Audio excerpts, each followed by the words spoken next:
Hi there.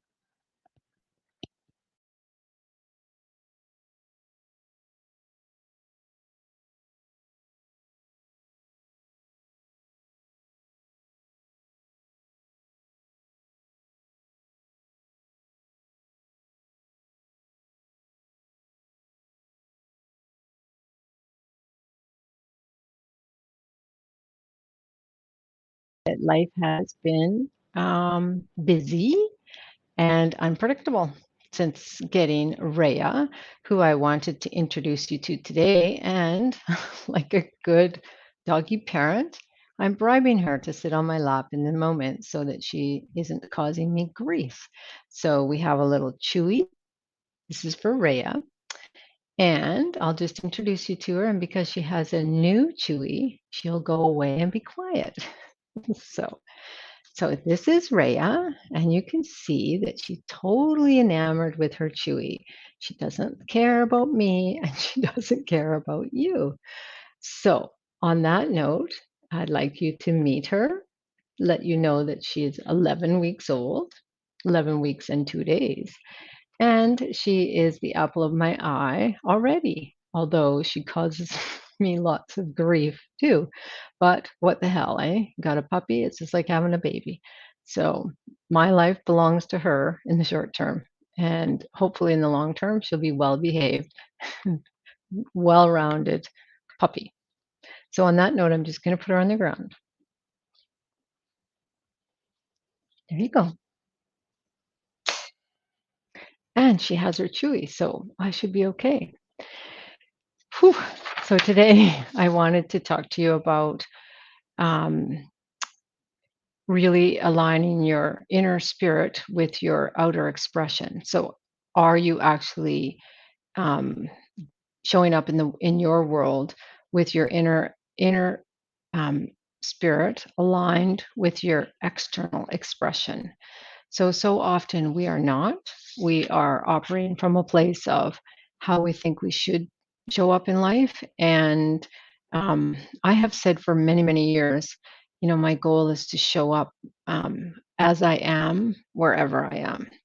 But in order to do that, it actually takes a lot of self reflection and a lot of work.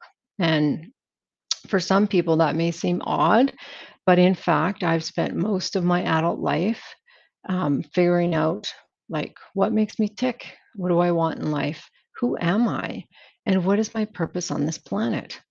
And so that is the journey of my life. And it really is all connected to reconnecting to my spirit because we all come into the world as pristine, perfect human beings and our heart and our soul are untainted by life. And then life happens, and we start to internalize what we believe we should be, and that's all learned. So we learn what we learn along the way. Then we often think that we're not enough. And what you find out if you're really looking to work on personal growth is that we are consistently um, measuring ourselves with what some external yardstick um, dictates to us. So even if we're not aware of it, that is how most of us are showing up in the world. And social media has tenfolded that. But the journey that I've been on is really to increase my ability to lead others powerfully and effectively. And in order to do that successfully, I've had to really unravel my own beliefs and my own journey in life to have a better sense of who am I and what makes me tick and what do I want in this world. So, when I'm out of alignment with my soul, and to me, my soul is my spirit, um, indications of that are when I say yes, I want to say no. When I don't speak my truth into the room because I don't want other people to feel less than or smaller than. So I keep myself small instead.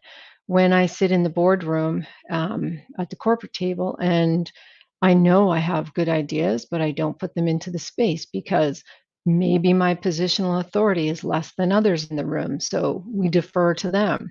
And yet, oftentimes, we have great ideas and great gifts to bring into that space.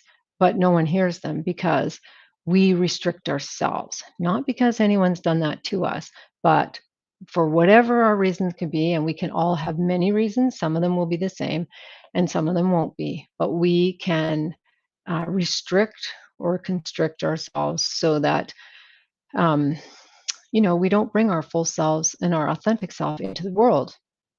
So the journey for me has been to unravel that, and the work I do with leaders is to help them unravel where they're not showing up as their best self, where they're not bringing their own power into the room, where they are really lacking in confidence because they don't believe in themselves. And as we always say in my world, confidence is the result. So one must step into the discomfort of whatever they're facing in order to build that confidence. And it's just so exciting when you actually see people get that and start to show up in their lives in a way that makes a difference for them. So I call, like not being authentic to myself or not living in alignment with my inner spirit. Um, I call that um, canceling out myself. So I don't bring myself to the room. I bring what I think I ought to bring to the room and what I should bring to the room. And that does not serve me. And it doesn't serve those in the room either because it's like wearing a mask. And so transformation is about unmasking and finding out what's really underneath all of the armor, all of the facade, all of the fears, whatever is holding us back. We often set a bar, but the bar that we say we're going to reach is defined by our doubts. It's defined by our limited beliefs. It's not defined by what we really want. And so oftentimes what we think we want in life is what we have been socially dictated to think is what we should want. Makes perfect sense. And yet it can be so unfulfilling. And I know for myself, like for me, it was always about achievement, achievement, achievement, moving forward, climbing the ladder, getting ahead, doing better. It was never about being enough. And it was always about external approval, external rewards. It was never about truly loving myself, accepting myself, trusting myself, um, and being true to myself. Now, that doesn't mean I haven't had a great life because that's not true. But what's always been missing is that real sense of um, really, like when I say today, I am okay, that has a way different meaning than when somebody says, "How are you?" and you say, "I'm okay." I am okay means all my, imperfections, everything that is about me is okay. And it takes time to start really seeing how institutions and family of origin and all our connections in society help mold us into what we should be in society. Now, I have a degree in sociology, and I don't think we should live in social chaos. That's not what I'm saying. But if you're actually living and wanting to live and lead your life from your true essence and your best self, then it requires us to shed some of our beliefs that are actually keeping us or holding us back from being who we truly are. So that's the journey. And I just wanted to jump on today because I haven't been online and I can tell myself it's because I have this puppy and my time is preoccupied and I can have all kinds of reasons like we all do.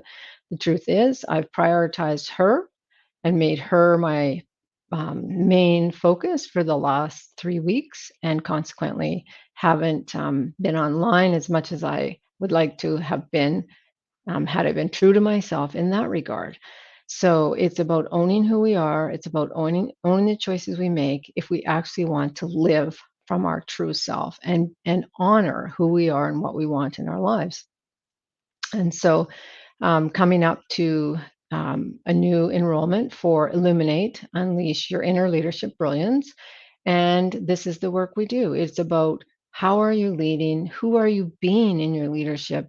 And where would you like to make some shifts? But it really starts with a lot of internal reflection, a lot of gaining understanding about your gifts as a human being, your gifts as a leader, not what's wrong with you, but what you're not actually tapping into. And so your power and your strength that are there, that are always there with you, but not necessarily tapped into.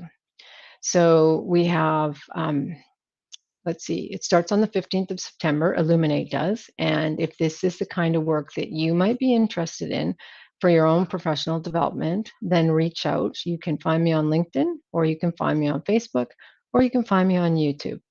This is streaming to all of those at the moment. So wherever you might be listening, you can connect with me from that platform. And on that note, I'm going back to look after my dog. And I will talk to you soon. Take care. Have a great day.